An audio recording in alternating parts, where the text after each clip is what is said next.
Alright, what's going on, guys? Trev back again, here to bring you another video. This one's going to be doing a video giving my thoughts on whether or not I think Daenerys is going to leave soon for Westeros, leading up to the season finale, Season 6, Episode 10 of Game of Thrones on HBO, The Winds of Winter.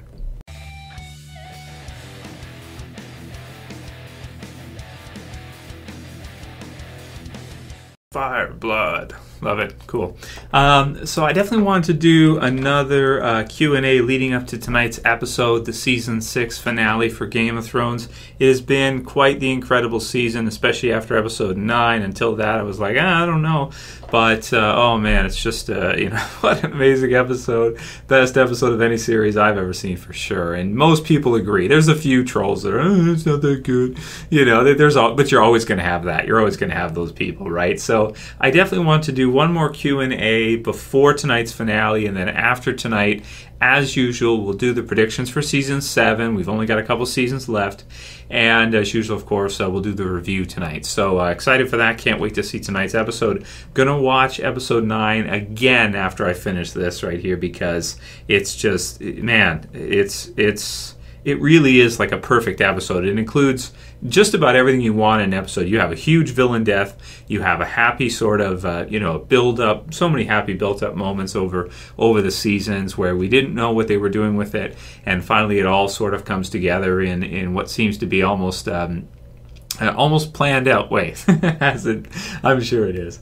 So the first question for this one, so do I think that Daenerys is going to leave for Westeros soon, and when do I think it's going to happen? So I don't think it's going to happen tonight. I don't think it's going to happen at the end of Season 6. She's brought the Dothraki back in. She has Theon and Yara on her side now, which is really cool. But I still feel like it's a bit too early. I feel like there's maybe some more things for her to handle in Meereen before she gets ready to just up and leave. And I would be really surprised if tonight in Episode 10, The Winds of Winter, she just flat out, straight out, just gets on her ships and sails and gets ready. I can see some sailing scenes. We've seen Arya before in the finale, and her sailing off at the end of the season. It's a nice way to finish off a season, to have a scene like that. But I don't think we're going to see it with Daenerys just yet. I think we're probably looking at some way near the second half of Season 7, I'm thinking. If it's reduced, then I could see them pushing it into Season 8, but we're not sure 100% if the details for Season 7 and 8 are correct. And so far, it's 13 episodes between 2 seasons. I know it hurts for me to even say it. This is what's been released online. Dave and Dave have pretty much confirmed or said. I hope they can figure out a way to extend those seasons so we don't get, 7 episodes and then 6 episodes for Seasons 7 and 8, because that would be pretty light. I'd like to see 10 and maybe 7 in the last or something. We'll see what they can do. Hopefully they can change some things or, fill it out or something, do something with it, because the more Game of Thrones, the better, and I'm even crushed that it's ending in 2 years. But I do think the ending of Game of Thrones, the final kind of battle, will be Daenerys sort of, coming to Westeros and taking the crown, and then when that eventually ends, that will be the end of the series. At least that's what I think. Now, Game of Thrones is very hard to predict, because just when you think it's going to go one way, they go the other way, as they've done many times throughout the series. Same with The Song of Ice and Fire. And it's really hard to predict, but I think that's probably what they're going to do with it. I think there's been a lot of setup for it, and it makes sense from our perspective as viewers. So I see it probably happening second half of Season 7, maybe Season 8. We'll be shocked if they do it tonight. But I would be happy with it if they do, because we've been waiting a long time to see Daenerys finally head over to start to conquer. It's been, quite a wait. So we'll do some more of your guys' questions in the Q&A, because I wanted to get through some of these before tonight's episode. I know you guys asked, and I want to at least include a few, even though I can't answer every single question you guys ask, because there's hundreds into the thousands sometimes. Next one's from Craig Mayne, and he says, "Hey Trev, quick video topic here. Do you think the reason why Melisandre has said quite a lot of times the Lord of Light has brought you back for a reason is because he is the rightful heir to the throne? R+L J. Also, wanted to say loved your review for Episode 9. So thanks, Craig. I hope you did. Some people did, some people didn't. So I appreciate those of you who do like my videos and do like the review and everything. I know it's easy to troll online, and the more the brain thinks, it often goes into negative territory. It's because our brains evolved to survive. They didn't evolve to have fun. They evolved to avoid predators and to dominate other species and to survive. Negativity is survival is usually negative.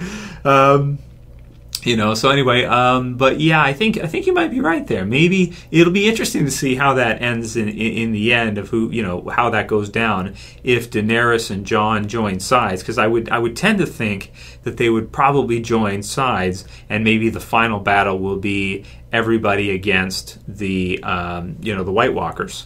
But I tend to think of Daenerys as like, the queen pin, so to speak, and Jon would be like the field commander. If you're talking X-Men, you're talking Professor X and Cyclops. Now, eventually that switches. But, that type of deal. Like Daenerys being like the, for some reason I just see Daenerys. I don't think Jon would even want it. Do you think Jon would want it? I think Jon has to be in the battle. I think that's what Jon is. Jon is the battle. Now, could he be a king that could be at the front lines of the battle? I guess so. I guess that's possible. It feels to me more like the series has set up for Daenerys all the way through, and that Jon is our field commander. He's our Cyclops to Professor X, so to speak. So that's what I think. But I could be wrong. Maybe Jon will sit on the throne at the end of the series. We'll see. Next one's from Josh Gorman, and he says, "Hey, Trev, do you think..." Now this one is, okay, so this is like a Walking Dead crossover question. He said, do you think All Out War in the TV show will be as big as the Battle of the Bastards in terms of scale and quality? So I wanted to include this in a Game of Thrones video because the answer is no. No, I don't think it will be as good or as big or as quality or anything. They'll spread it out a lot, and it'll be amazing, but I have a hard time seeing anything passing the Battle of the Bastards right now, or even in future seasons. But we'll see the final battle in Game of Thrones. I'm sure it'll be pretty impressive. So we'll see if it can outdo itself, so to speak, in the next couple seasons. But right now, Battle of the Bastards for me is just speaking for myself. I can't speak for others. For me, it's the best. It's the bar. It's the top. It's as good as you can make an episode of a show. It's as good as it gets. It doesn't get any better so far. We'll see if they can outdo themselves. And you can compare that to any show ever, even Breaking Bad, I think, in its last few episodes, Ozymandias in its final episode. Even still, Game of Thrones Battle of the Bastards for me is the best episode ever made of a series. Next one's from Luke. He says, Trev, straight after I watch Game of Thrones, the first thing I do is look for your channel for your latest video. And thanks for that, Luke. I appreciate that. Anyways, my question is, what's the latest with Bran? He has faded out the last couple episodes. Well, we know he's going to be in the finale. He's in the promo, so that's cool. I was watching after, or I was buzzing after watching the episode where you find out about the door, hoordor, hold the door. What's next for him? So we don't know for sure, of course, but in terms of predictions, if you want me to do a prediction, that's something maybe I could do a video of after this season. But I think for now, we'll probably see him. He's going to need a new mission now because his mission's pretty much been fulfilled. I would think that he'll probably try and maybe make it south before the White Walkers do, and then maybe he can warn the Wall, and he can warn them what's coming and what's happening, and that'll be cool to see him reunited with Jon again, because that has been, and also Sansa too. I mean, that's going to be a touching, meet when they all meet together, right? Because that's been so long in the series since they've seen each other. I mean, shit, we're talking like first season, right? I mean, that's like 5-6 years in terms of when we recognize each other in real life. Maybe not. Crazy. So next one's from Kelly Hembry, and she says, "Hey Trev, Game of Thrones question. We've seen the last of Arya this season. Could she realistically get to River Run for episode 10 to Needle Walder Frey? Of course, timing seems to be irrelevant in Game of Thrones. I'm sure it didn't take Theon very long to get to Marine." Yeah, you're right. It didn't take them very long to get there. And we do have Jaime who kind of teleported around. So it's almost like they're skipping certain time frames for us to see it. But do I think we'll see her back in Westeros this episode?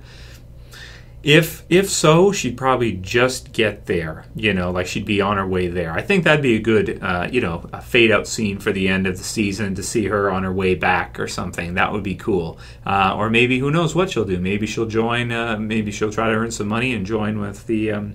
the actors. But then again, the lady was killed, right? So that kind of sort of spoils that.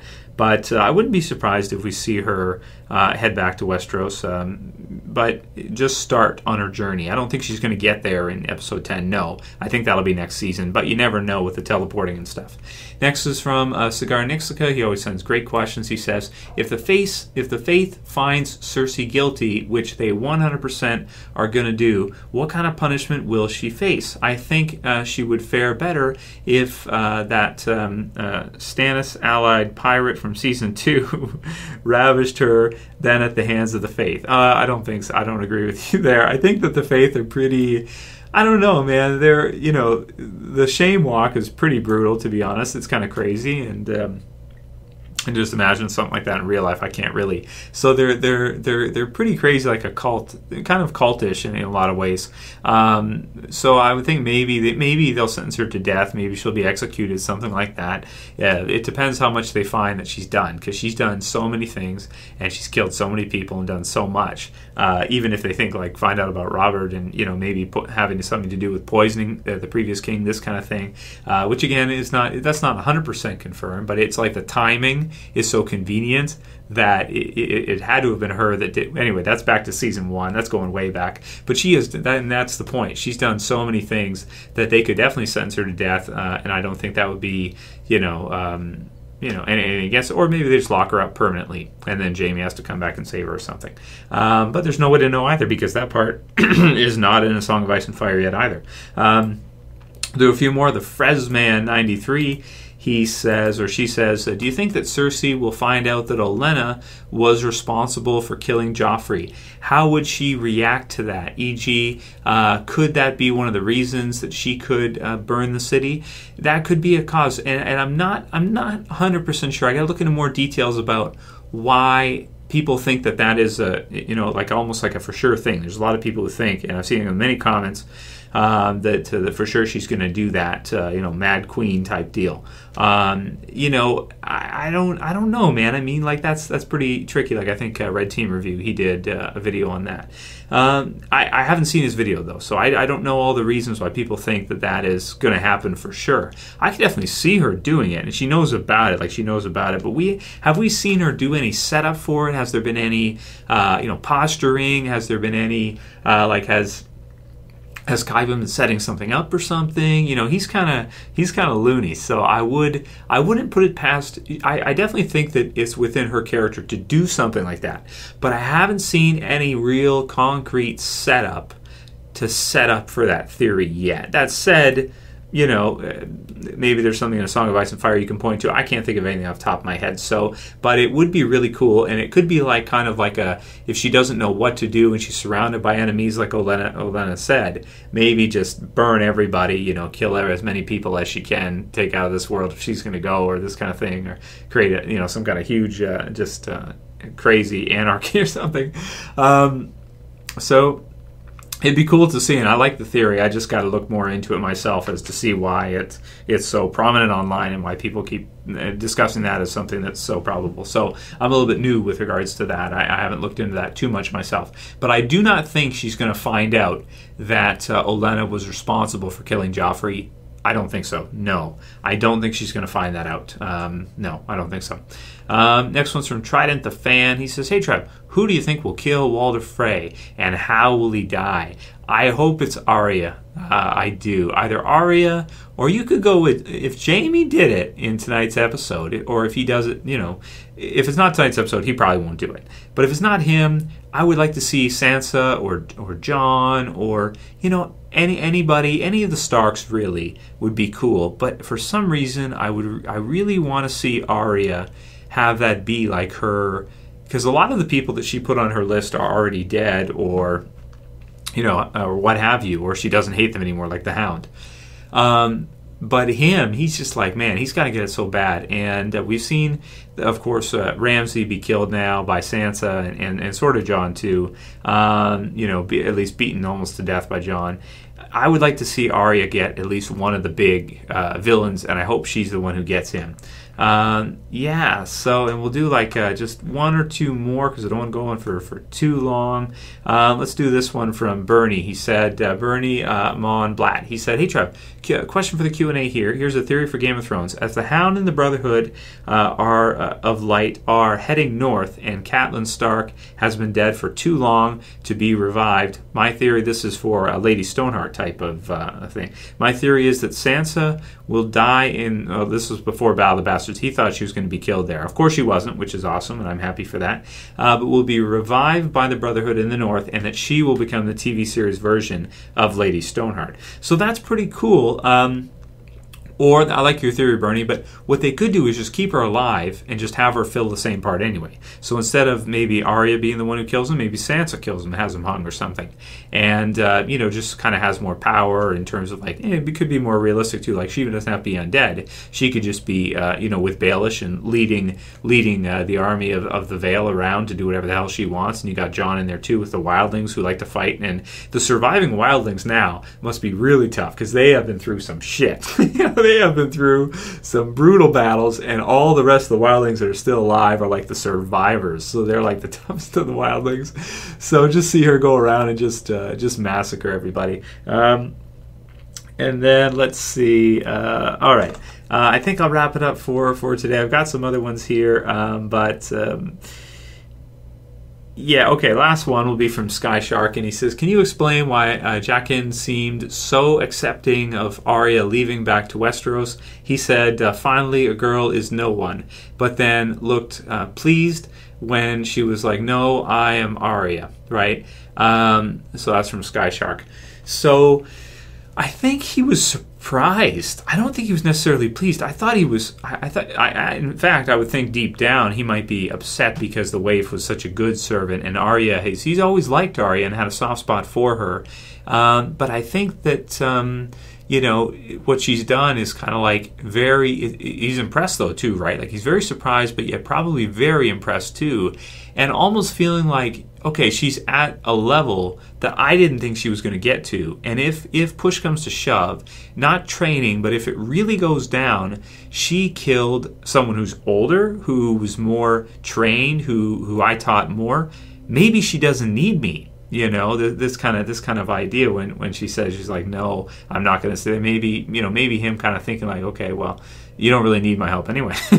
Because look at what you did. You were able to do that when I certainly didn't think you'd be able to. So it's kind of like because she's defeated the master pupil, all of a sudden the teacher maybe is at this point, and probably going forward, I'm just putting myself in his mindset, I would think he would be like, wow, I guess, okay, maybe it's not all there is to it. Maybe there is something to this practical sword ability, and Arya really is special. But when he said finally a girl is no one, I think he's pretty much maybe scared of her, but at the same time he's like accepting or embracing of her as having achieved what he kind of wanted to teach her, and then some, because she's been able to defeat the waif, right? So that's kind of where I put into it, that he was kind of pleased. He was like, okay, well, maybe, thinking that she would still be on his side even though he had to do that. But I think maybe even he was scared of her at that moment because she was armed and he was caught off guard, and so he knew that she had the advantage for sure.